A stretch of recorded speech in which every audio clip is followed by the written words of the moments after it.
Good morning, everyone.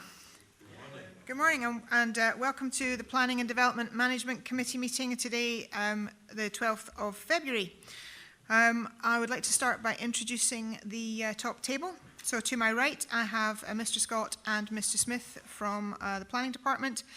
And to my left, I have Mr. Fogg, our legal advisor, Vice Convener, Councillor Braun, and Mr. Williams from Democratic Services. We have two substitutions today. Thank you very much for attending, gentlemen. We have Councillor Robertson, who's substituting for Councillor Purvis, and Councillor Ahern, who is substituting for Councillor Reid. And thank you very much for making the time to come along today. Do we have any declarations of interest in the business before us today? No. Okay, thank you. And can I ask if the committee are happy to hear deputations for the only item in front of us, which is 511? Are we in agreement? Okay, thank you very much indeed. So that brings us on to item 4 on the agenda, which is the minutes of the Planning and Development Management Committee meeting on the 15th of January. And are we in agreement with those minutes that they are an accurate reflection of the meeting? Agreed? Thank you very much indeed. I'll just sign them.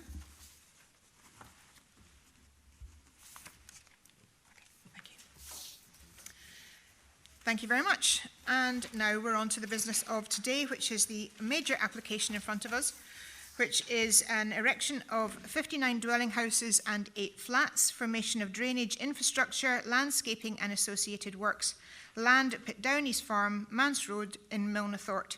And I would like to ask Mr. Scott to speak to the report. Thank you very much, Convener.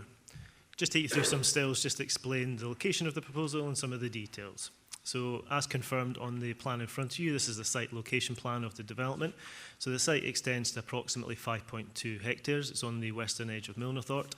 The site is allocated in the Local Development Plan 2 for residential development under site reference H48, within a capacity indicated range assigned to that as a maximum of 60. The site has a long-standing planning history insofar as it's been allocated within a local plan since 2004, and it has previously benefited from a number of planning permissions in principle. So just to highlight now some of the details in connection with the proposal. This is the site layout plan, so just to confirm that north is largely pointing to the right on the screen, so the orientation is different. Just to highlight, firstly, there are 2 points of access proposed to the development. So on the bottom of that page, you'll see the road marked as Curler's Crescent. That's to the south of the site, which would enter at the lowest point of the site. As I'll go into detail later, there's quite a pronounced level change across the site. So from Curler's Crescent, the open space begins at that point with also having a play area. It leads into the road network. The residential development itself is, as noted in the report, for the erection of 67 units. So that's 59 dwellings and 8 flats, of which 51 are open market houses and 16 are affordable.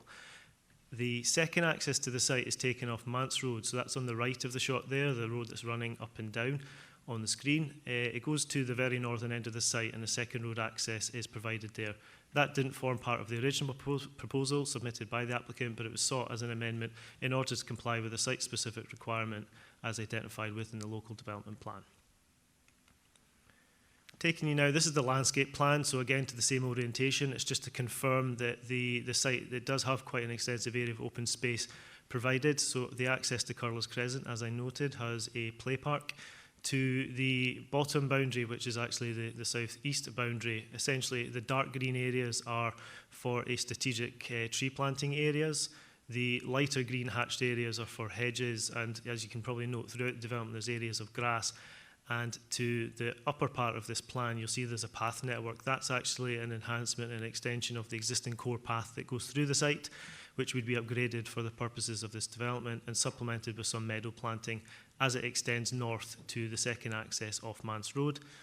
Adjacent to that second access, you'll see there's a white box that's actually an electricity substation, so measures have been included for both noise from that operation as well as the M90 road, which lies immediately to the west of the site, just to ensure adequate residential amenity can be achieved. In the southeast corner of the site, you can see the blue area. That's the suds basin, which we propose to be the drainage solution for the entire of the site. Now taking you to some stills just to confirm some locality details. This is the approach from Curler's Crescent. As you can see, where the car on the right-hand side is parked is actually a hammerhead junction, so it's been left essentially open for potential future development. As I say, with the planning history of the site, it has got a long-standing principle of residential development. So this would be where the southern access would be taken through. Taken from just beyond the Hammerhead Junction at Curlers Crescent, this is looking north across the site. So as you can see, the lower part of the site is, so the southern part of the site is lower, and the northern part of the site, there is a raised elevation that extends up towards Mance Road, which is the tree line in the northern area there. This is taken from within the site, again, just further west from the previous location, again, looking up, and you can see the nature of the site. It's currently in agricultural use, and it's as noted in the report, it's got fairly low biodiversity value in the majority of the site, although there are queries in respect of one part of it. This is the northern approach to the site. This is off Mance Road, so this is the northern part of the site, which is the upper part. So the electricity substation that I referred to earlier is just on the left of shot, and the vehicle in the distance is at the proximate location of where the second access would be formed from Mance Road, and it would lead into the development. Just further on from this access, you can see this is a shot looking back to the southeast across the entirety of the site. In the distance, the trees and the houses you probably just about make out is actually Mance Road. And beyond and to the right, you can see Milnathort and the industrial area beyond the A91. Further on still on the north-west boundary, this is one of the highest points of the site, so it does drop considerably down from here as the shot looks down the row of the pylons. So in this location, the core path exists at present, and the proposal, as noted, would be to upgrade and enhance this core path, and this would form the area of the landscaping and also the bund for the noise attenuation measures to address, as you can see from the shot there, partly to address the road traffic noise from the A90 vehicles. Taken further, again, south within the site and centrally, this is a closer shot from what I referred to earlier. This is looking back across the site, and the access to Mance Road would come into the site from where you can see the dwellings within those tree group there. And this takes us back to the site layout plan. Thank you very much. I would like to invite Councillor Purvis to come forward.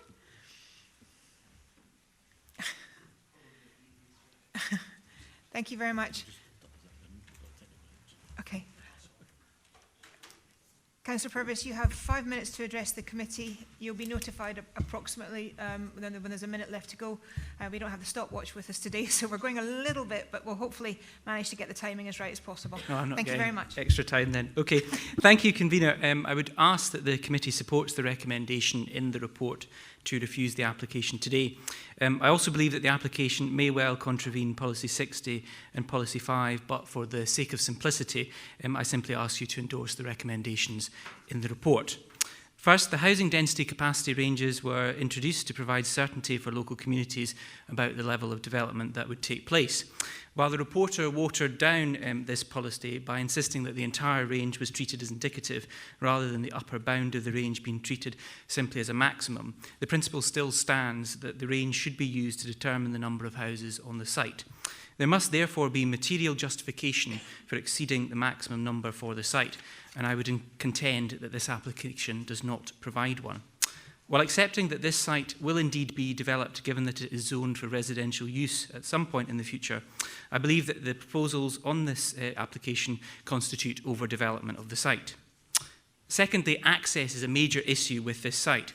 While this application, unlike its previous iteration, meets the site-specific requirements of having 2 accesses, one onto Curlers Crescent and one onto Mance Road, all of the traffic from this development will have to use Westerloan to get anywhere else, including Milnathort, Kinross, and the key routes of the M90 and the A91. For those not aware, Westerloan is a narrow road with houses on either side. Many residents do not have any off-street parking and have no option but to park their cars outside their houses. It is often not possible for 2 vehicles to pass at the same time. There is also a bridge over the burn at the bottom of this road which would be put under additional strain by this development. It should be noted on the other side of Westerloan that the Pace Hill development of 77 houses is currently being constructed. All vehicles from this development will also be funnelled onto exactly the same road. Residents of Westerloan are also concerned that there might be future demands for double yellow lines on the road if the development gets approved, preventing them from parking outside their houses and simply moving parking problems elsewhere in Milnathort. I note from the report that it says that the increase in traffic generated from this development is deemed to have minimal impact on existing traffic flows in the area. We have found all too often recently, however, that projections of vehicle numbers are significantly underestimated in semi-rural developments where commuters are the main buyers. The Lathrow development is a key example of this. One suggestion that has significant support in the local community is an access to the development onto Stirling Road that would eliminate any problems about increased traffic onto Westerlone, but this has not been considered in this report. Therefore, I consider that access is also an issue and a reason why this application should be refused. Thirdly, in relation to health provision, there are some errors in this part of the report. It refers to a busy GP surgery in Milnathort and the Tayside Healthcare and Social Partnership, both of which do not exist. I know that the issue of consultation with NHS Tayside is one that has been raised before. The fact that neither NHS Tayside nor Perth Kinross Health and Social Care Partnership provided detailed feedback on LDP2 is disappointing, but it does not mean that there will not be an impact on local health infrastructure, as the report does acknowledge. I do not accept, however, the conclusion that as such information has not been provided, a health infrastructure contribution cannot be required for houses within the allocated site numbers. It is abundantly clear that such a development would meet the requirement for a contribution set out in Policy 5 as placing existing facilities or infrastructure under additional pressure. Like primary schools, health contributions should be based on need rather than solely on the information available at the time.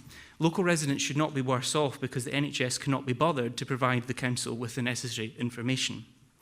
Moreover, the situation has changed materially since LDP2 was developed and since NHS Tayside indicated that a developer contribution should be considered, following the closure of the GP surgery in Bridge of Arn. Residents from the Glenfarg area have now been transferred to the health centre in Kinross, which serves Milnathort. I note that the report fails to mention this. I think that any development on this site should be required to make a full contribution for health. Finally, it is welcome that the refusal is also recommended because the developer has failed to submit all appropriate protected species surveys. This has been an issue of contention in Kinrossshire, given that permission was granted at the Lathrow development without the necessary protected species surveys having been completed in advance, contrary to the Habitats Directive. It is welcome that a number of applications in recent months have been refused on this basis, including this one. In conclusion, I welcome the recommendation for refusal in this report, and I ask you that you refuse this application as contrary to LDP2 and in line with the recommendations set out by officers in the report. Thank you. Thank you, Councillor Purvis. Are you happy to take questions from the committee? If there are any. Yep. Does the committee have any questions for Councillor Purvis? Councillor Wilson. Thank you, Convener. Morning, and thank you for your deputation. You mentioned, there are several issues in your submission, but you, I think, emphasised the road access has probably been the major contentious one at the moment. There is an alternative access from Stirling Road, is that correct? Is that in ownership of the developer? That's not my understanding. The issue is that there were two accesses that were required in the site-specific requirements of LDP2. One was in the original iteration of this plan, and then the second one on Mans Road was introduced. The problem is that if both of these accesses are used, while it will help with the flow throughout the site, and two is better than one, the fact is that both of these accesses still go on to Westerlone, so it wouldn't alleviate any of the problems of Westerlone. We don't know the practicalities of having an access onto Stirling Road. My point is just that it hasn't been assessed and it does have community support. Thank you. Councillor Brown. Good morning, Councillor Purvis. Thank you for your deputation. Just a quick point following on from that. You were talking about the parked cars on Wester Road. Would they not benefit by actually slowing traffic down and therefore increase road safety? Is that a factor we should consider? It is certainly an argument that's used for areas like that, or indeed shared spaces, that people do drive more carefully when there are parked cars. The problem is, again, in certain areas that just hasn't been borne out in reality. So while there are many good examples of shared spaces or areas where people do slow down for parked cars, in my experience with the shared space in Kinross and indeed in this case Westerloan, that hasn't been what we've seen in reality. So I think it is a case of, yes, it is important to use statistics and to use the evidence that is available to us, but sometimes that doesn't actually always work in practice. Thank you. Thank you. Councillor Robertson. Yes, thank you. Councillor Purvis, Westerloan, you sort of highlight that as a potential problem. It's a residential street, as you and I know, but it's not just subject to residential traffic, is it? Can you say a wee bit more about the heavier traffic that use that street, to your note? Well, there is obviously Milnathort is a rural area, and there is agricultural use of that street as well, on top of the vehicles from the residential area. And I think, as I highlighted, and I don't think it is covered, certainly not in detail in the report, is that people don't have the option to park anywhere else. So the combination of having these parked cars, in some cases very heavy agricultural use from vehicles of that street, just leads to problems when these are all combined. Okay. Any further questions? No? Councillor Purvis, thank you very much for your time. Thank you. Okay, we have another deputation, Mr. Kevin Hennigan. Sir, thank you very much for attending this morning. If you'd like to come over. Sir, the same thing applies. You have 5 minutes to address the committee and you'll be notified when there's approximately a minute to go. Thank you. Good morning, Convener, Councillors. Thank you for this opportunity to make this representation, which lays out people's serious concerns regarding the proposed development at the Pint Downies. We welcome the recommendation for refusal, and while we wholeheartedly agree that overdevelopment is a serious issue in both Kinross and Milnathort, our main objection to this particular proposed development concerns access.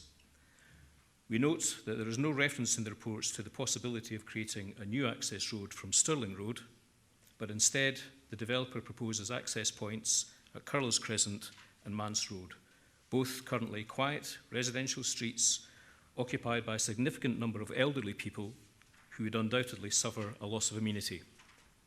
But the crucial point is that all traffic would have to use Westerloan, which is a narrow bottleneck accessed by an ancient bridge over a burn. A development of 77 houses is currently underway at Pace Hill, further up the hill from the Pit Downies, and all the traffic generated by that estate will also have to use Westerloan. Assuming that each household has 2 cars, that means an extra 288 vehicles going up and down a road that was originally built for horses and carts. With so much extra traffic, we fear that not only would the potential for accidents be greatly increased, but also that access for emergency vehicles would be seriously compromised. As the planning officers have indicated in the recommendation, the proposed development is contrary to the local development plan, which gives an allocation of 38 to 60 houses on the site. An application for 64 houses was previously recommended for refusal by planning officials because the number was considered excessive and the application was subsequently withdrawn. But now the developer wants to build 67 houses. This makes no sense at all. We believe that overdevelopment of the area also places undue pressure on local infrastructure. For example, we have major concerns about the strain that we put on the health centre. There is no doctor's surgery in Milnathort, and the health centre in Kinross already has to deal with hundreds of new patients from the Persimmon development of some 200 homes between Milnathort and Kinross. Patients currently have an average wait of 3 weeks for an appointment, and once Pace Hill is complete, the service will be put under even more pressure. A further 67 houses, we fear, would stretch it to breaking point. Indeed, we've received an email from a local GP who says that, not taking account of the Pace Hill development, let alone the Pit Downies, there has been a dramatic increase in the list sizes at both practices within the health centre. This has been greatly exacerbated by the closure of the surgery at Bridge of Erne. This closure happened after the response from NHS Tayside was received, and thus not taken into account. The GP says, and I quote, "All the other services in the community, such as district nurses, health visitors, pharmacists, physiotherapists and podiatrists are struggling to cope with the increased workload. The GP continues, if the current disconnect between planning departments and health services continues, the viability of general practice provision in Kinross and Milnathort may well be at risk in the not too distant future. In addition, both Milnathort Primary School and Kinross High School are almost at capacity and simply could not cope with the additional numbers for the reason already identified, namely excessive development and the arrival in the area of scores of new families. Then there is the issue of Milnathort Wastewater Treatment Plant, which is already under immense strain, causing unacceptable levels of phosphates to end up in Loch Leven.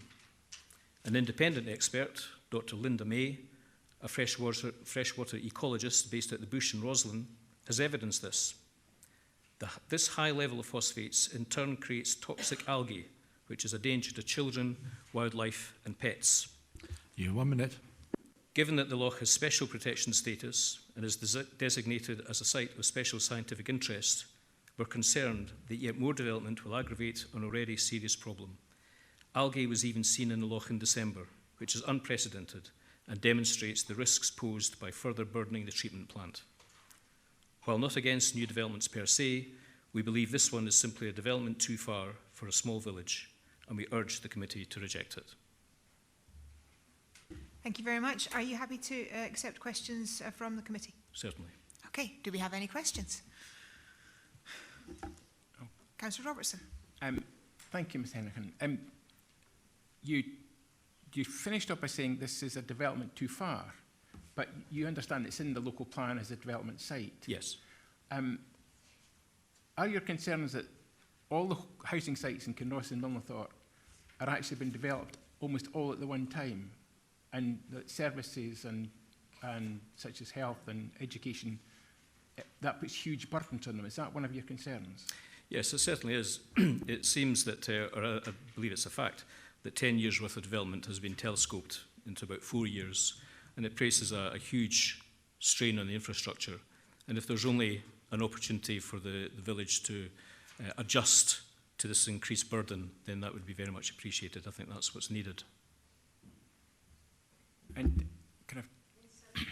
and also you mentioned, as the Councillor Purvis, you mentioned Westerlowen. Yes. Now, if, as has happened in the past, Westerlowen's been blocked. It's been blocked on at least 2 occasions by localised flooding, by roadworks. If there was an incident in Westerlowen, how would access be gained to the houses that are currently getting built in Pace Hill and all the rest of the houses in the north of Milnathort? Well, at the moment, Westerlowen is the only access road to these developments. And so if it was blocked, if an articulated lorry or if an agricultural vehicle broke down, then there wouldn't be any access. They would have to, unless they went all the way around and came down via going right, a huge diversion, miles and miles diversion. But no, a blockage of Westerlowen would render it inaccessible. Councillor Wilson. Thanks, Convener. And Mr Henderson, thank you for your submission today. You mentioned 3 big things: traffic, health services and the loch, if I can call it that. Let me deal with the traffic one first, just following on from Councillor Robertson's question, and this is a kind of reflection of what I spoke to, asked Councillor Purvis, but there is an alternative access at Stirling Road, but it's not, to my understanding, in the ownership of this applicant. That's as I understand it. Is that kind of a ransom strip situation in your view, or? Can you develop that a bit further? Yes. Well, I'm just wondering if what you've given us a good view of the local community's views on this matter. I'm just as interested in the solutions as I am as the problems, right? And the traffic problem would be eased to a degree by having an alternative access that didn't channel all the new houses traffic into an existing road. Has there been any discussion locally about the feasibility of the if I call it the Stirling Road access onto the site? It's something which I think any resident that was spoken to would identify as being a huge problem solver, given this additional access from Stirling Road. as far as I'm aware, there hasn't been discussion with the current landowners that would affect an access point from Stirling Road up to the Pit Downies. But we've seen plenty of other situations where the pressure to provide such access has borne fruit, and it's been able to be constructed. It doesn't seem to be an insurmountable obstacle to construct a road in order to leave so much of the difficulties that's been outlined this morning. Okay, thank you. Going on to health, my understanding is quite clear that there's not even a satellite surgery or health facility in Milnathort. If anybody needs to see the GP or the nurse or associated staff, they have to go to the health centre at Kinross. That's correct. Right. Except presumably for house calls for an urgent nature. How much burden do you think has put on to the existing surgery in Kinross, given the number of houses that are under construction and planned for both Milnathort and Kinross area? I think it's an important point that a GP has written and has evidenced in writing the problems. You could argue that there's a perceived difficulty in getting an appointment by patients who are looking for an appointment as soon as possible. However, when a health professional, a doctor, writes and confirms that the waiting lists are becoming almost unmanageable, and that's at current rates, never mind the addition of Pace Hill, which is just up the road from the Pit Downies, and Pit Downies coming on stream. This represents a massive increase in the health service provision in the area. It's a huge increase in a very, very short period of time. Okay. Going on to if I may, Convener, just a quick question on the potential pollution to the loch.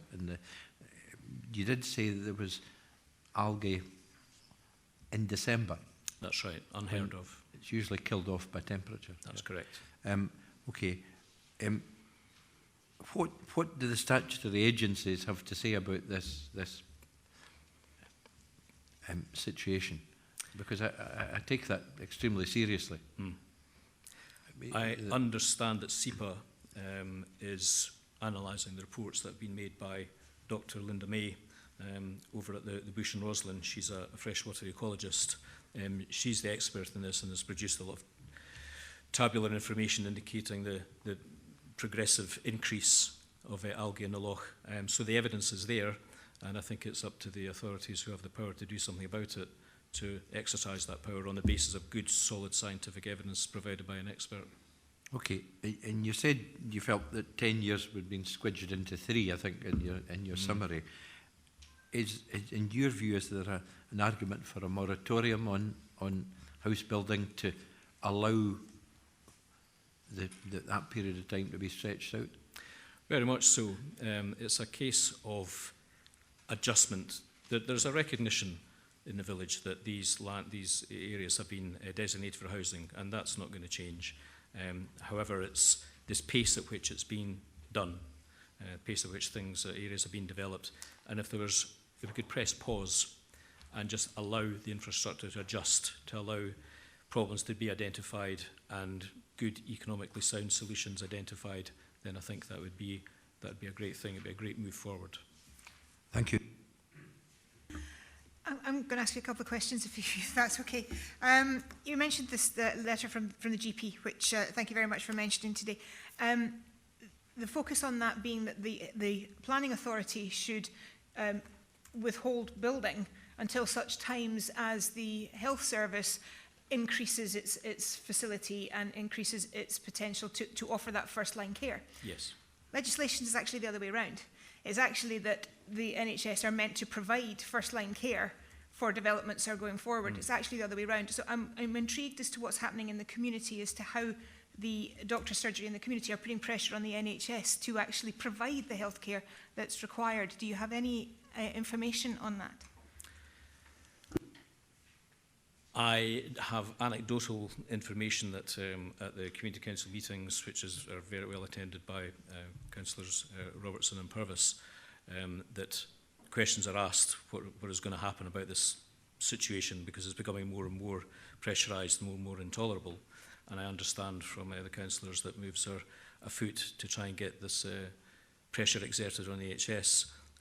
My understanding is that a response wasn't provided by the NHS prior to this, so we're somewhat suffering from a dearth of information.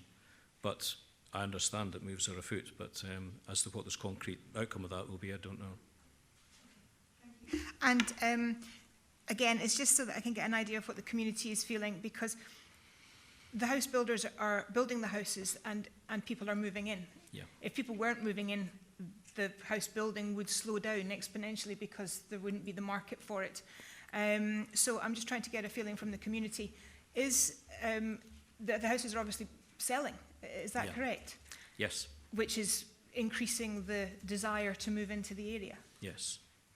Okay. Definitely. As Councillor Robertson mentioned, it's very much a commuter village. A lot of people live there, a beautiful part of Scotland, and can commute easily to Dundee, Edinburgh, Glasgow, etc. So for that reason, it's extremely attractive. And yes, the houses they're certainly selling. I mean, I've been there myself. It is a beautiful part of the world, and I do understand that. But there is an element there. But thank you very much for answering my questions. Do we have any further questions? Councillor Illingworth.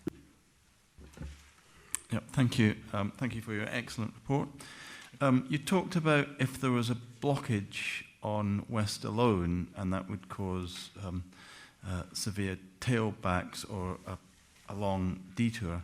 Surely all anybody would have to go is at the junction of Mance Road and Victoria Avenue is to go down Victoria Avenue back onto New Road, which would be around about 300 or 400 yards. Is that the case? No, that wouldn't provide access to Curlow's Crescent and Mance Road. Yeah. It's one way. Okay, thank you. Thank you. Do we have any further questions? No. Thank you very much indeed for your attendance and your time this morning. Thank you very much. Okay, so committee, I now open it up to officers. Do we have any questions for officers? Oh, hands going up all over the place. Okay, we'll start with Councillor Waters and then Councillor Drysdale. Thank you, convener. Just a few questions initially on the transport and the West Loan and the traffic that will be generated there. We've got in the report that according to the traffic assessment, that they expect to have a 2% increase in traffic in the local network. But as we all know and we've heard within the submissions that were given, we always also have Pace Hill, which is getting developed, which has got an additional minor increase in the traffic on the network, and we also have quite what will be a large development at Lathrow Farm once phase 2's completed as well. What have we done to look at the overall impact of the road? So we're getting the individual impacts from each of the developments and what their impact has. But as a council and authority, what have we done to assess what the full impact is within the road network? I'll open that question up to Mr. Salmon. Good morning, committee. Indeed, with this development, the transport assessment included traffic modelling using the Kinross and Milnerthorpe traffic model. Within that model, the LDP allocated sites were all allocated with agreed build-out rates, and that traffic applied to the overall model, including the background growth for the existing local traffic as well as strategic movements.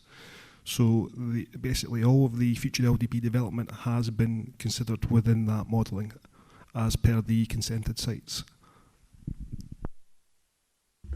Just has that model been updated with the new? Because I know it was initially done with the LDP1 with some of the numbers that were quite low compared to what actually materialised in some of the initial planning ones that came through.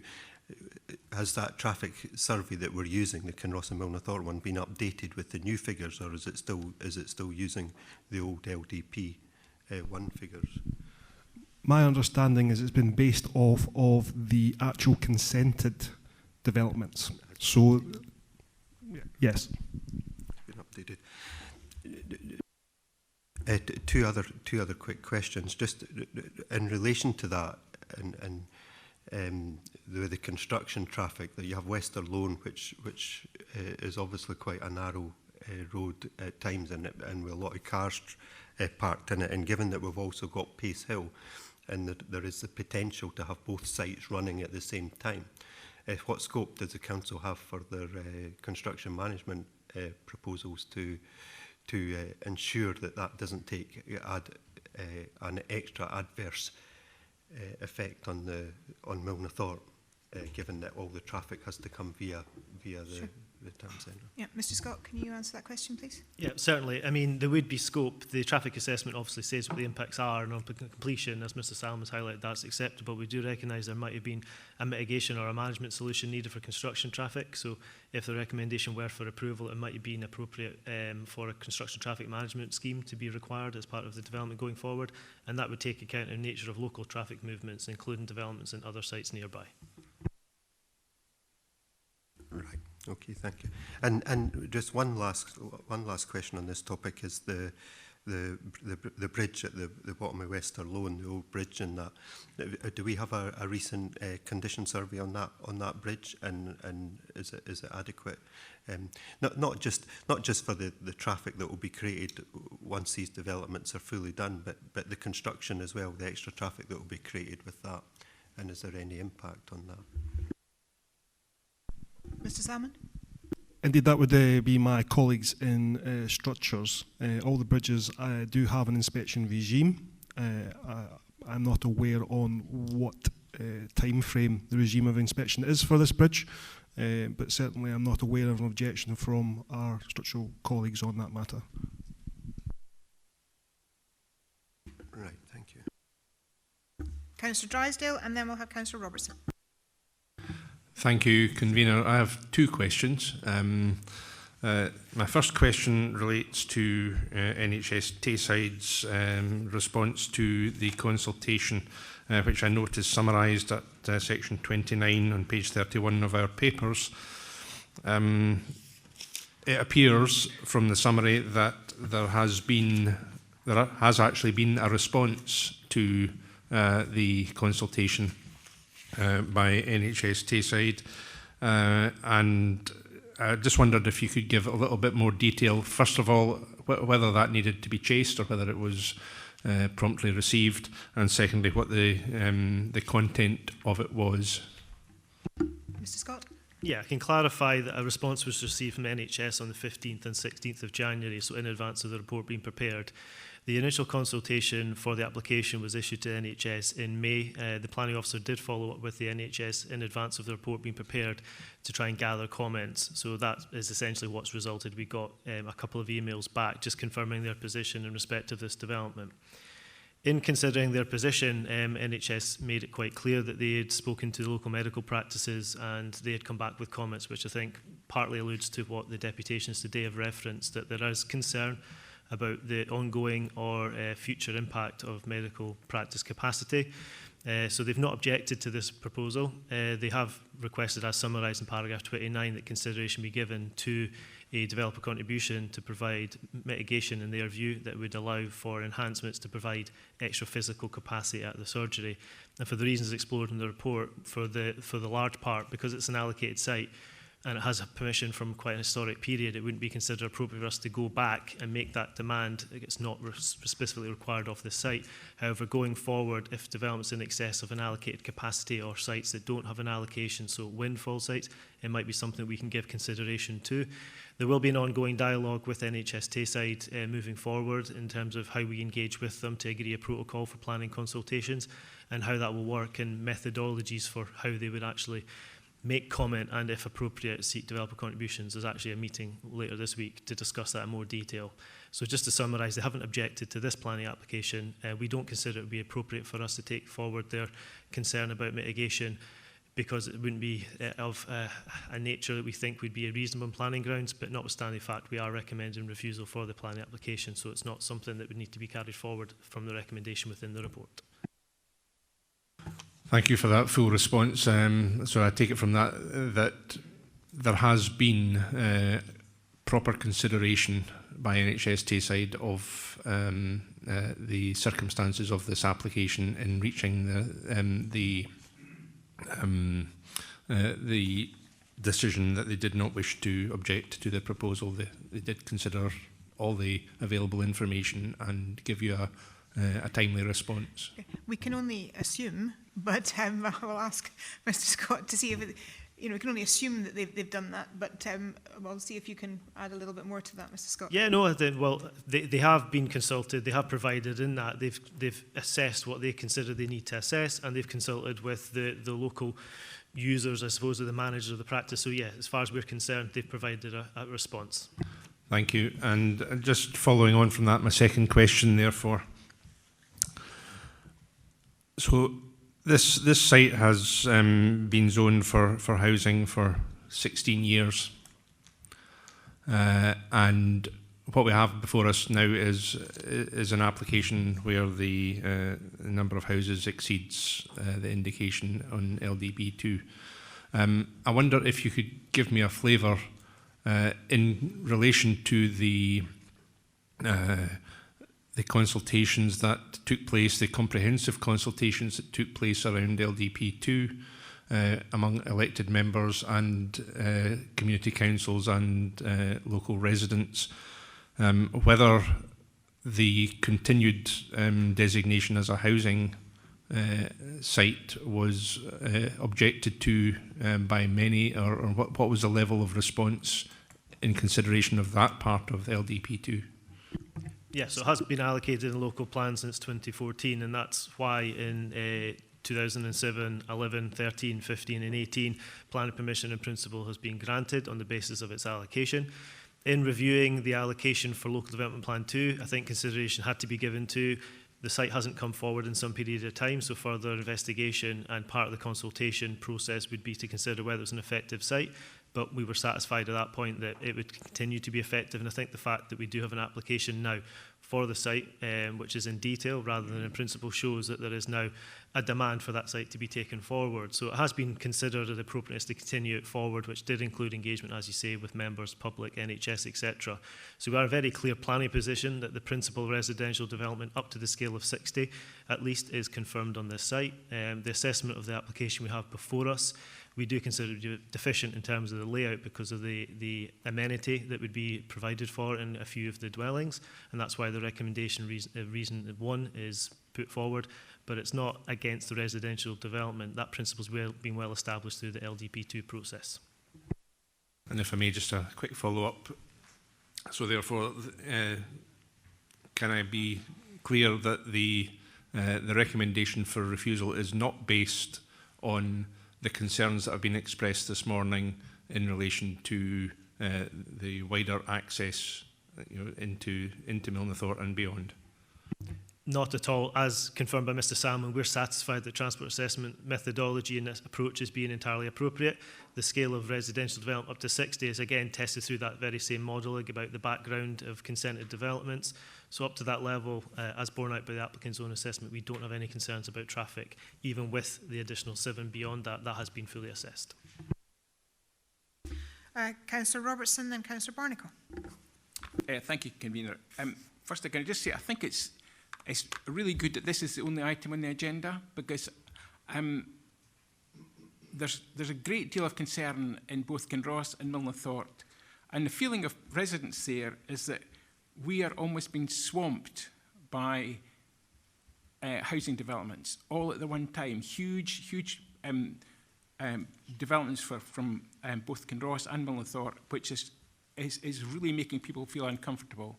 And that's, I think you get the feeling of that from what Mr Henneken said and also what Mr Callum Purvis said. The first question is, has a planning authority, have we any powers to try and phase the development that's in LDP2? Because what's going to happen is all these, as previously been said, all the sites identified, large sites identified in LDP2 are all going to be developed at the one time. And my understanding of planning is that that's not what planning is. Planning is actually keeping things in track so that your education, health, roads all actually manage to keep up with the rate of house building. But we're rapidly going to a stage where that's not happening. And it's evidenced in a number of ways. So I'd like to ask, that's my first question. Mr Scott, can you answer that? Yeah, certainly. In the plan making process, obviously considering what the housing requirements are, and that's led to the allocation of this and other sites in Kinross and Milnathort. So there isn't a concern for the capacity issues in terms of traffic, etc., as we've discussed today, and other technical matters. Clearly there'll be a level of detail about the scale of development at any given site, but there are no overall capacity constraints. I do recognise that that's been expressed in letters of representation, and members clearly have concern. But we have to have regard to the assessments that we've undertaken ourselves in terms of traffic or physical capacity or landscape constraints, any of those nature. We do ask of the applicant to demonstrate those matters and a very detail on a site-by-site and then cumulative basis. So we are not concerned about the capacity, any capacity issues, and the site, as I say, for residential development to a certain scale is considered appropriate. If it then comes down to mitigation management, such as the reference made earlier about construction traffic management, or whether it's about tying into physical infrastructure, there may be a phasing requirement on each site in order to address those matters, but that's not a concern that we have for this particular application, albeit we are recommending refusal, so it didn't carry fully through. Sorry, can I just ask on a follow-up from that then, and we'll go back to Councillor Robertson, but then are you saying that it is not within our power as a planning authority to phase different developments one after another because we've assessed it in the round? Yeah, site by site, we wouldn't, if we were consider them together, we can obviously see how they would manage, but it's for us to assess them on their own merits. We wouldn't put a site aside. They are all allocated and they can all come forward for development. So it would be assessed on their own merits to see whether there's any phasing requirements for any infrastructure or capacity reasons, but it wouldn't be to stop one site in preference of another. We have to consider them in that approach. Councillor Robertson. So, thank you. So it really means as soon as sites are allocated in a local plan, it can become a free-for-all, and they could all be developed within a very short space of time. And that, quite frankly, for me, that is not planning. That seems crazy. I mean, planning is about trying to integrate new houses into a community and not put huge pressure on both residents and local services. So I'm astonished if that's actually the case.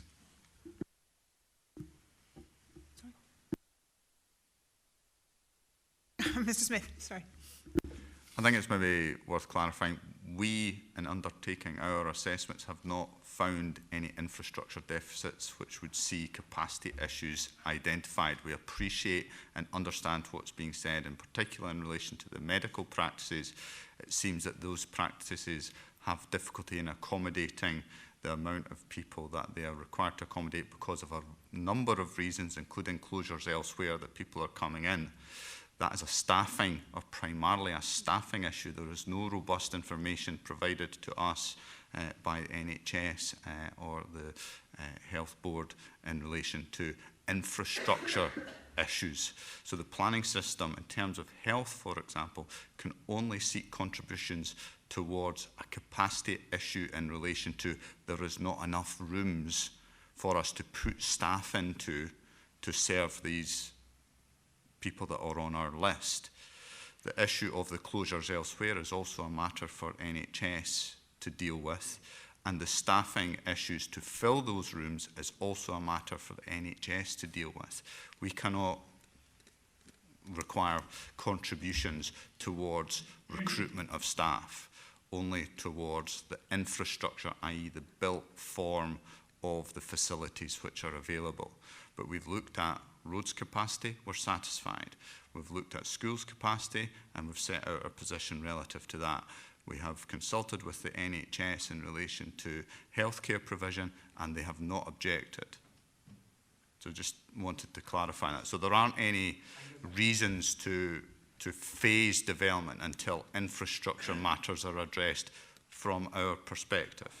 We appreciate that other people have a different view and would like that to be dealt with, but unfortunately the planning system cannot address those issues. Right, thank you. So that's helped me, but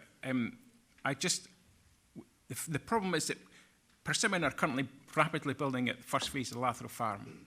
That's the very first phase. Pace Hill has currently been developed. Persimmon have lodged a very large application for the second phase at Lathrow Farm, and now we have the development at the Pit Downies about to come forward. So that's the 4 major sites in Kinross and Millithorpe, all going to be developed within a very short space of time. And already people are finding it difficult, as has been evidenced, to get appointments. And even some of there's some of the schools actually that are now struggling. So although we say, oh, there's been no objections from this, and we've consulted on that, it just seems to me, as a lay person, just very bad planning. And I don't understand what's the point of putting huge pressure on ourselves. We're going to go to a situation where there's going to be no land for development once that land's been used up. And so we're going to have a dearth of development land for about 4 or 5 years. Councillor Robertson, I understand, and I've tried to give you some making time, a but comment. it is a question, Yes. and there will be a comments time coming up. I know, I was waiting to see if a question was coming. Wasn't. No, I'm just frustrated now. I've got 1 or 2 questions about the road situation. Can I ask Absolutely. If you have questions, please, I am more than happy to go to comments at the right time. And thank you for the planning officer for doing their best to answer my concerns. We've talked about Westerloan. Westerloan has in the past been blocked, and there is as Mr. Hennigan said, there's a very, very long detour to get in if it is blocked. I did a count, and when the houses are completed at both Pitdownies and at Pace Hill, almost over 300 homes will be allocated by that one little narrow street, Westerloan, 5 metres wide at its narrowest point. Is that an ideal situation? Well, as we've already been informed, and I will pass this on to Mr Salmon to respond, but we have done an assessment as a council authority, and that has been taken into consideration. But Mr Salmon, if you wouldn't mind answering the question for Councillor Robertson, please. Yes, I'm perhaps happy to discuss Westerloan on a sort of wider context. Yes, there is a relatively short section of Westerloan which is narrower, approximately 5.3, 5.4 metres wide, which in terms of the National Roads Development Guide is suitable for two-way traffic in a residential area. I would stress that actually the majority of Westerloan is far wider than 7.3 metres wide, some places even wider, and you're actually looking at, in terms of width, at a dual carriageway standard there. So the theoretical capacity is far, far higher than what it is subjected to. So what I'm getting at there is the issue is not traffic flow, the issue is parking. And the obstruction that is causing, and the artificial narrowing, and indeed some of the indiscriminate parking, which is sometimes right at junctions and reducing visibility space. That is an existing situation that is not caused by this potential development, that would not be significantly exacerbated by this development. It is an existing issue which, if PKC is minded to, could seek to resolve by other manners, but it is not caused by the development. But can I just ask again, is it an ideal situation where 300 homes have got only one point of access? It is not ideal, no, but this is the case on numerous sites. If for some reason there was a long-term obstruction on the road, there are alternatives and temporary management, traffic management arrangements that could be put on place to service the community. In terms of a short-term obstructions, again, that is the existing situation, which is caused if there's a breakdown, or indeed if it's because of the narrowing at junctions due to parked cars. That is an existing situation that is not exacerbated by the development. Thank you. I agree with what you say, that the congestion issues could be solved by introduction of parking restrictions. But as Westerloan's a residential area, and parking is a serious issue in the centre of Millithorpe, as you'll probably know, where would the displaced residential parking go, do you think? Where's the need? I know Stirling Road car park is always at capacity, but where would you reckon it would go? And who would pay for the cost of finding a new car park and doing all the road restrictions?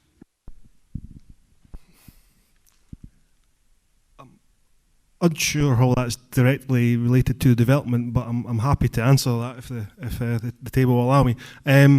There's a lot of variables in that question which would require quite a bit of investigation work. I'd suggest starting with a parking survey to establish exactly the requirement for parking. That would also result in exactly, well, how much parking restrictions are we talking about? Is it small sections to allow two-way traffic in sort of give-take situations? Or are you talking about double yellowing the whole one side of the road, both sides of the road? It's very hard to difficult that in a quantitative manner.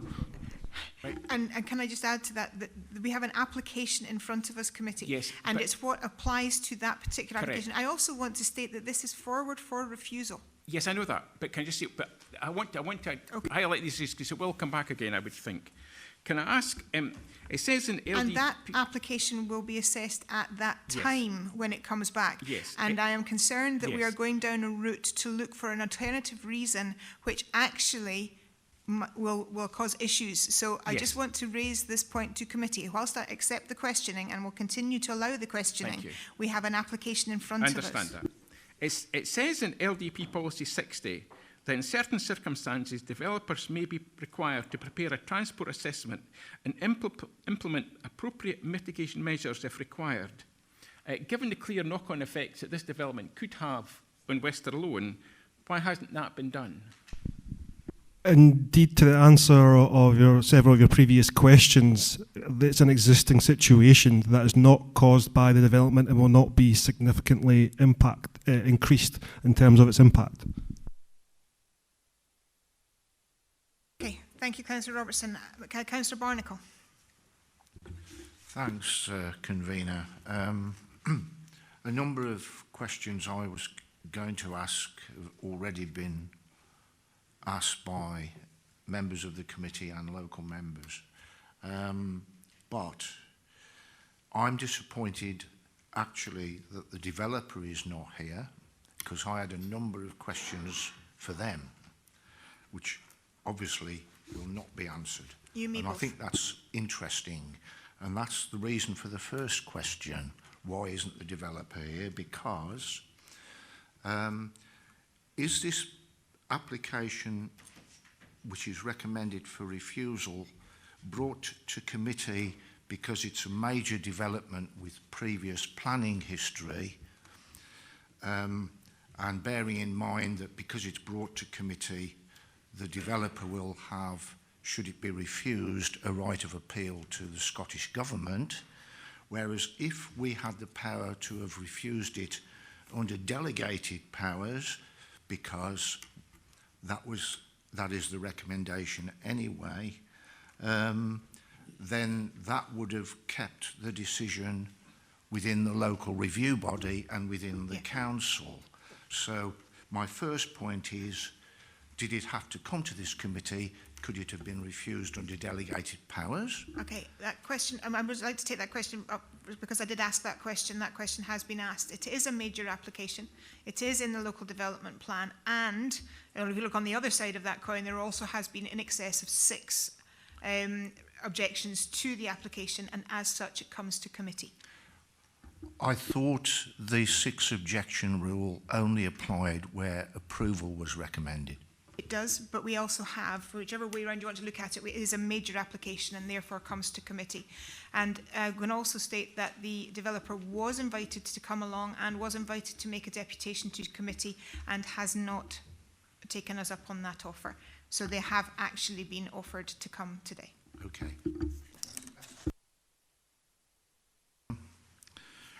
The second question for planning is in paragraph 2, it mentions permission in principle in March 2008. And then in paragraph 3, it says the applicant has chosen to apply full application rather than approval of matters specified by conditions. So the previous applications, were any numbers of houses specified in those? If they were in principle, probably not, but I'm just seeking to ascertain that maybe the previous applications were for a lower number. Could we clarify that? Do you have that information, Mr Scott? Yeah, the planning permissions in principle, to my understanding, do not have a ceiling limit on the scale of residential development. The applicant, as noted in para 3, has elected to apply for full planning permission rather than approval of matters specified. Even if they had applied for approval of matters specified, we could still consider the proposal. It would be still considered against the same policy criteria in any case, so it's simply a choice of the applicant to progress the application in this nature. Okay. I have the third question, also for planning officers. Comes back to Councillor Robertson's point on phasing and the cumulative effect if you don't phase on a community. Because as far as I'm aware, in LDP1, phasing was an actual requirement, and Lathrow has already exceeded that. So I think Councillor Robertson's questioning on the phasing is actually supported by our own forward planning documents, and there seems to have been a lack of that being addressed in the overall context of recent significant planning applications in Kinross and Milner Thorpe. So that is a point I'd like to get a response on. Mr Scott? Yeah, in answering the question earlier, I did say through the plan-led process we'd identify on any sites or cumulatively any phasing requirements. So for the Lathrow application, which was previously allocated in the local development plan, the preceding local development plan, there was a phasing requirement given the scale of the development and the recognition of the fact that further works were required in order to take that application forward, such as a second access onto Gallaghill Road and other issues. So that permission was approved on that basis. This site doesn't have any such requirements, so it has been considered again through the Local Development Plan 2 process, and we would assign a site-specific requirement for phasing if there was a technical need or capacity constraint that required it. But as we've, I think, gone through in quite a bit of detail today, there are no such constraints or capacity issues for this site, therefore phasing wouldn't be needed, but it is considered where appropriate, and Lathrow is an example of that. Thank you. I accept that response. I think the actual permissions in relation to Lathrow may have already gone beyond that, but that's a separate issue. I have one final question for transport. A number of people have suggested a possible alternative access at Stirling Road. If we were to refuse this application and possibly want to examine further the access issue under Policy 60, would that be an option to look at, if we refused it today and the applicant then had to consider their position, would it be possible in future dialogue to consider the Stirling Road access? Well, start with Mr Fogg and then to Mr Salmon. Councillor Barnacle, I would have serious reservations about the competency of any such additional reason, principally because the Council now has a very up-to-date local development plan too that was only adopted on 29th of November of last year. In that, in the events leading up to the adoption of that plan, we set out a position to the Scottish Government which was not advocating an alternative and additional access over Stirling Road. And it would be surprising and difficult for the Planning Authority, therefore, to have held back from making that request during the local development plan progression. And then when the application comes before it, a mere 3 months later, to say, but we now want a further access. The other difficulty that you would have in that becoming a reasonable and competent imposition on the developer is, as already been discussed this morning, the transport assessment that's been produced as part of this application, which on the face of it, using approved methodology, shows that it can be adequately serviced using both the Curlers Crescent and the Mans Road accesses. That has been exhibited to Transport Scotland, who accepted it, but more pertinently, because they're a trunk road authority, we are the local network authority. It's been assessed by our own transport planners who have endorsed the recommendation there and says that it does work at this scale as proposed. So in those whole circumstances, it becomes extremely difficult to say how you could justifiably say we want this additional access or land out with the applicant's control.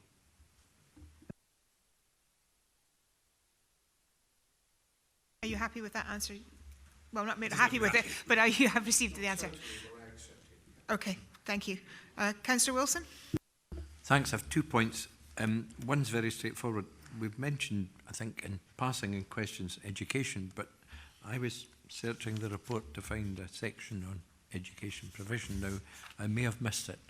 Okay. Has there been any reference to that in consideration of the application? There has. I can't point to it myself on the report, but we do have Ewan McLaughlin here and from Education who might be able to answer some questions on that. Just to clarify, I'm not from Education, I'm the Developer Contributions Officer. So in that case, my apologies. In discussions with Education through the Local Development Plan, we identified the expected level of development coming out of each of the sites and what the impact of that would be in the school. In tandem with that, the Council has adopted Developer Contributions Policy where contributions are required from individual new housing developments, which will be put into a pot to help towards providing additional school capacity. Milnathorpe Primary School is one such school where there's a contribution requirement, and as part of this development in line with Policy 5 within the Local Development Plan 2 and adopted supplementary guidance, we will require a contribution of £6,460 per house, which will be put into a pot which will be used to expand either Milnathorpe or Kinross Primary School when required. Convener, thank you for the answer. That's contained within para 96, which I'd read, but there's no heading that says educational provision, and there isn't very much in the report about capacity at Milnathorpe Primary School, which I understand is getting fairly full, and also Kinross High School, which is probably where most of the kids would go to from Milnathorpe. And I just found that disappointing that there was no actual education paragraph in the report. It is covered, I acknowledge that, in developer contributions, but it's sort of 3 lines. I would have expected a bit more analysis given the pressure there is on the school facilities. Okay. Anyway, that you'll tell me that's a comment and not a question. It is, but also I could put a question mark at the end if you want. No, it's fine. I think your points are noted, but it is a comment. But is there anything that you wish to add to that comment on why there is no education part in the report? It's been assessed under the developer contributions because of the reason Mr McLaughlin has referred to. It's been considered cumulatively as part of the allocation. There's a very clear policy principle and supplementary guidance position that where we've specifically identified a primary school that's requiring an education contribution, it simply follows through the developer contribution policy. It doesn't require further or wider consideration than that because the level of contribution of just under £325,000 would be sufficient to offset and mitigate the impact of this development by providing additional capacity. Okay, thanks for that reply. My second question, and you'll be pleased, Convener, it's my last one for the moment, is relating to cumulative effect. Now, I know we're discussing this application before you remind me again. I accept that entirely.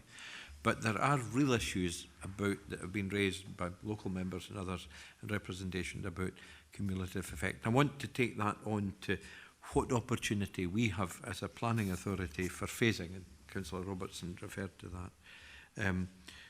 I feel a sense of frustration, which I'll maybe say something in comments later on, but I want to ask some questions about what we can do, or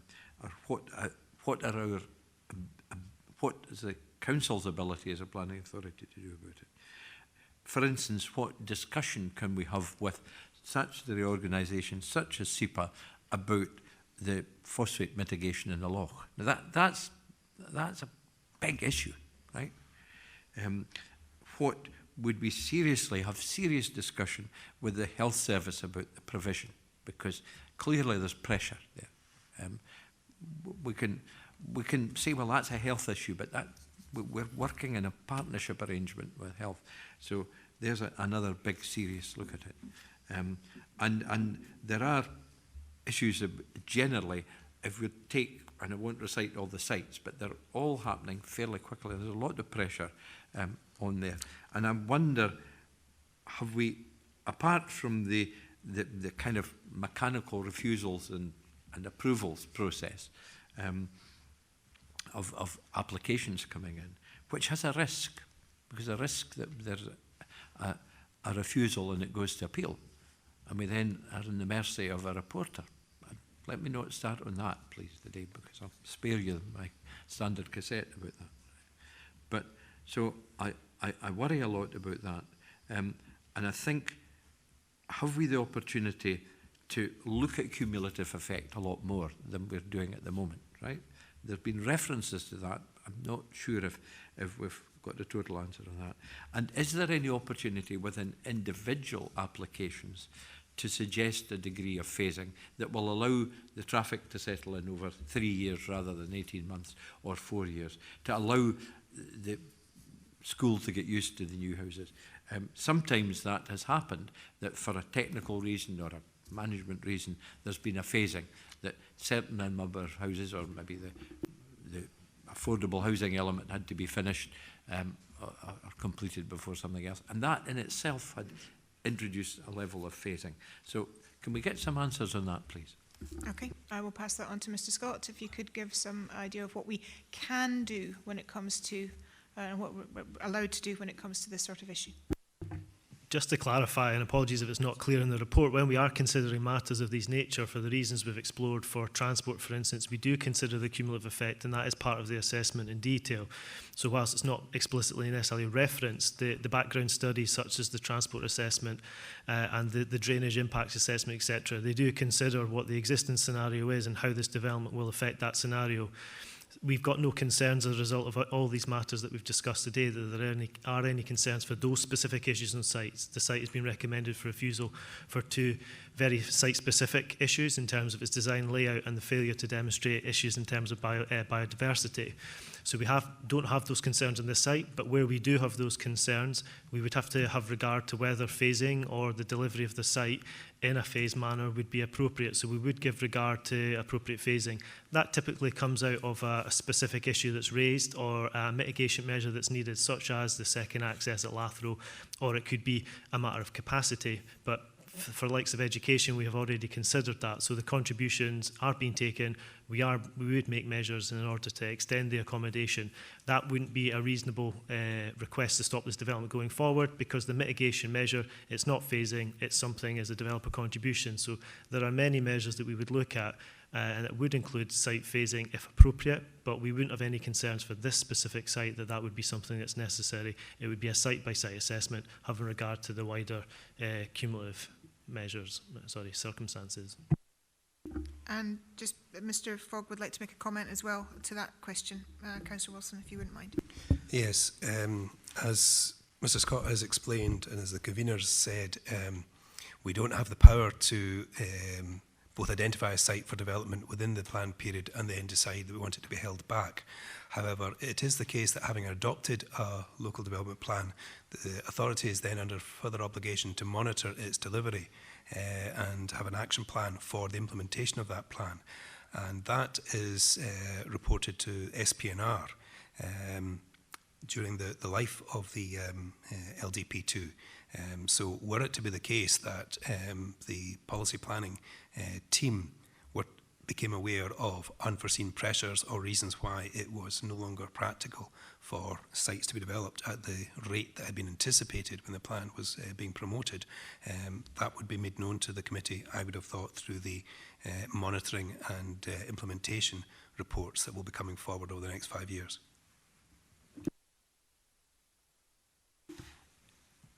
Okay. Councillor Drysdale, you have a follow-on question. Yeah. Thank you, Convener.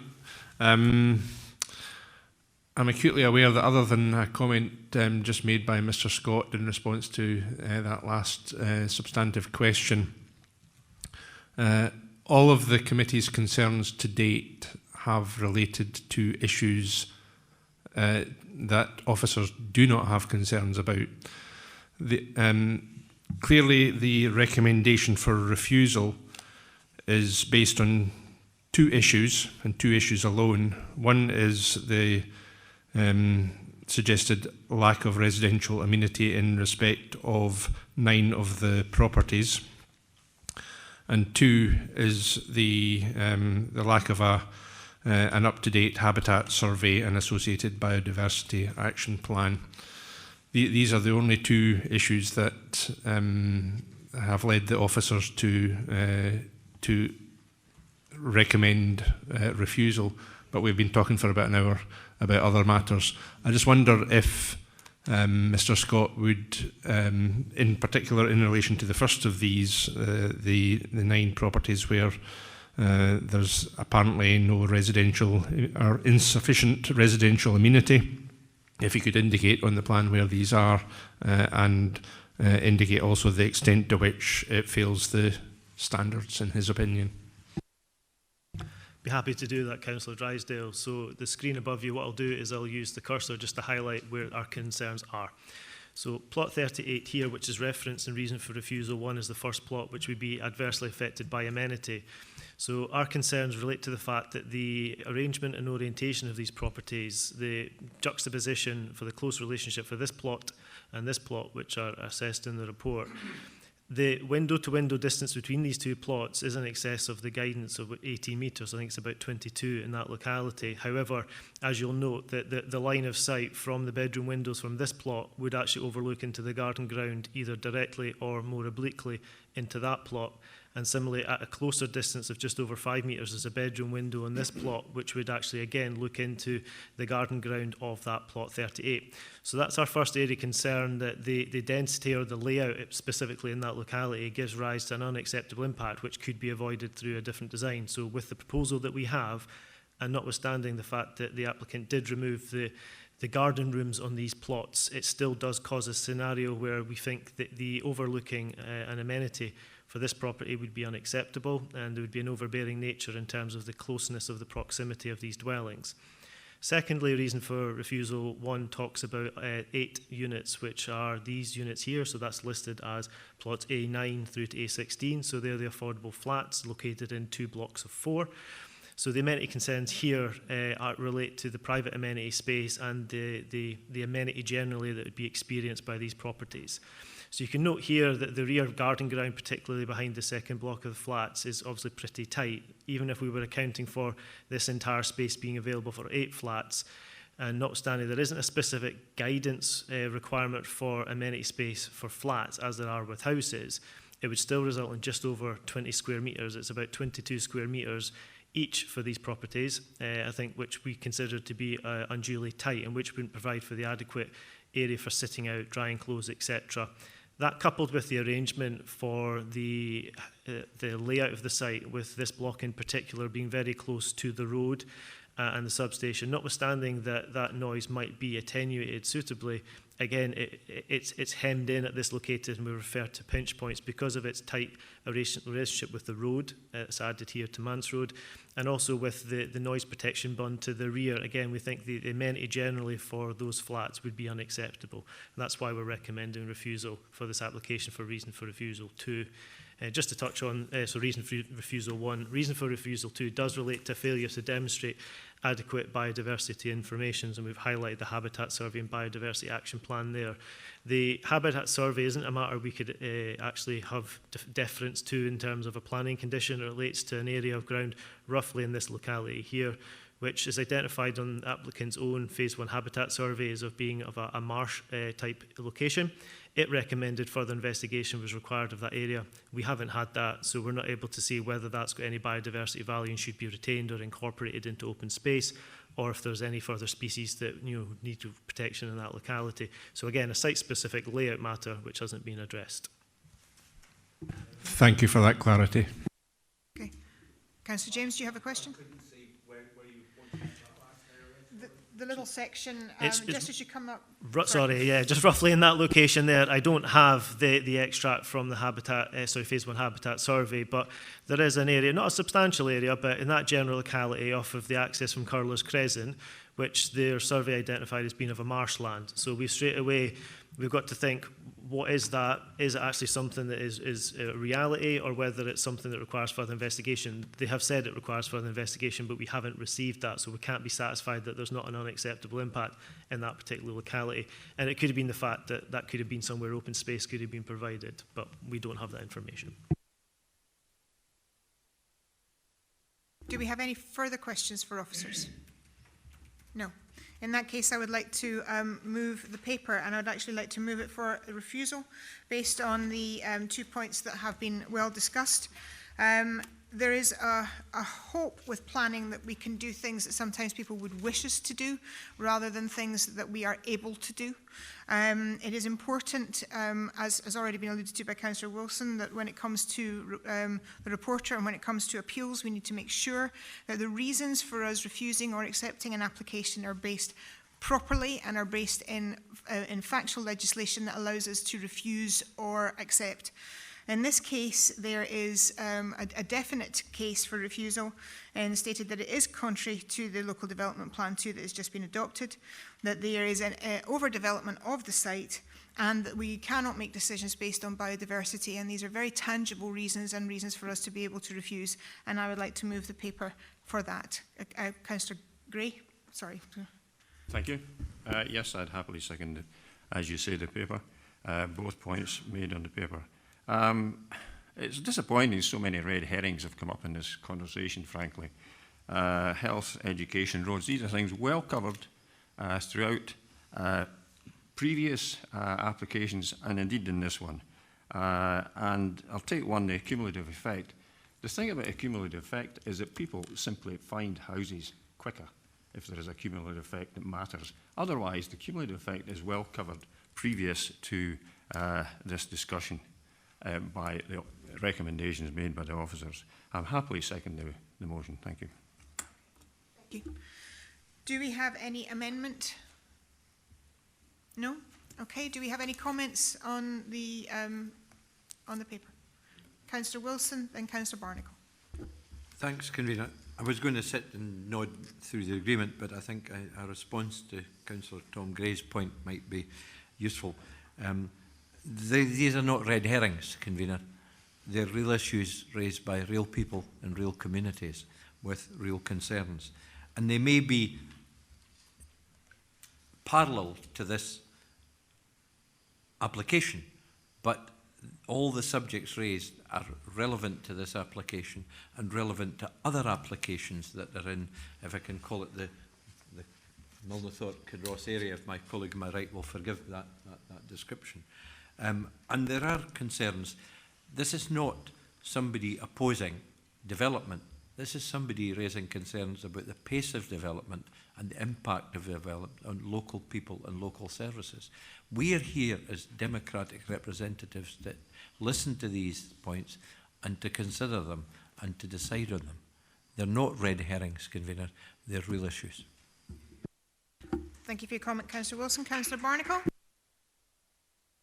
Yeah, thanks, Convener. The pressure on services is a real issue that's been highlighted, and obviously there are certain areas where we can't go. That's also come out through responses.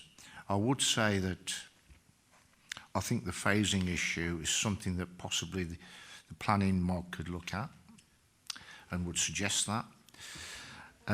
Cumulative phasing, and it's as someone who wanted to through the local plan process make sure we had an upper limit to numbers on a site, which the reporter then turned down.